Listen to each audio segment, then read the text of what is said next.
अकबर महान था या शैतान था? जलालुद्दीन मोहम्मद अकबर 1542 में इनका जन्म हुआ।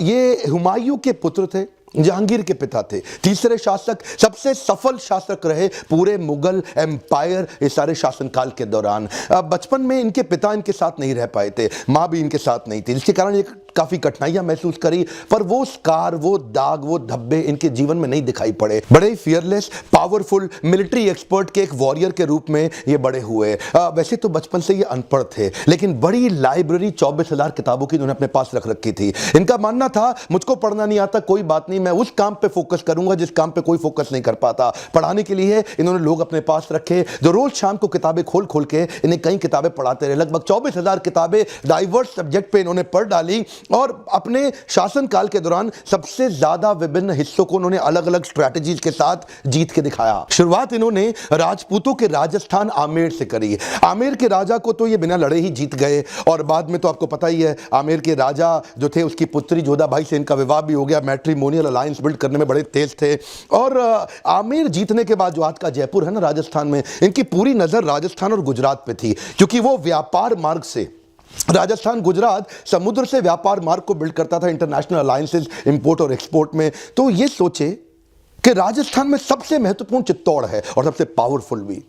अब उस समय भी हमारे राजपूत बड़े पावरफुल हुआ करते थे। चित्तौड़ को जीतना सबसे मुश्किल इनको लगा कि वो हब है, बाकी सारे स्पोक अपने आप कंट्रोल में आ जाएंगे। जैसे पहिए का हब होता है चक्का, उसके आसपास सारे स्पोक। तो ये सोचे कि चित्तौड़ को जीतना बड़ा इंपॉर्टेंट है। राजा मान सिंह जो आमेर जयपुर के थे, उनको साथ में लेकर के 30,000 लोग मारे गए। उस समय बड़ा भयंकर युद्ध हुआ चित्तौड़ का। युद्ध अकबर जीत गया। हुआ क्या, रणथंभौर जल्दी से हार मान गया और तुरंत सरेंडर कर गया। जैसलमेर जल्दी से हार मान गया, तुरंत सरेंडर कर गया। इस तरह करते करते सारे राजपूत अब इनके साथ जुड़ते चले गए। ये मैट्रिमोनियल अलायंस जरूर कर लेते थे उनके साथ, उनको अपने परिवार का हिस्सा बना लेते थे, उनकी रियासतें उनको वापस दे देते थे। बोलते थे कि मैं इससे तुमसे टैक्स और रेवेन्यू कलेक्ट करूंगा और तुमको फ्रीडम दे रहा हूं, तुम अपनी रियासत दोबारा चलाओ। इससे जो है ना लोगों में विश्वास आपस में बढ़ा। और इनफैक्ट मान सिंह वगैरह तो उनका परिवार तो इनके साथ इनके राजमहल में आकर के इनके जो नवरत्न थे उसमें आकर के जुड़ गए। अकबर बहुत मास्टरमाइंड था, इसने राजपूतों को ही आपस में लड़वा दिया। राजपूत से लड़ने लगे। इसलिए राजा मान सिंह जिसको अपने साथ में कर रखा था, राजा मान सिंह से महाराणा उदय सिंह को लड़वाया, राजा मान सिंह से महाराणा प्रताप को लड़वाया। ये पूरा राजस्थान तो जीत गया था, लेकिन छोटी सी एक रियासत मेवाड़, मारो मेवाड़ी सरदार जिस पे दोधारी तलवार राणा।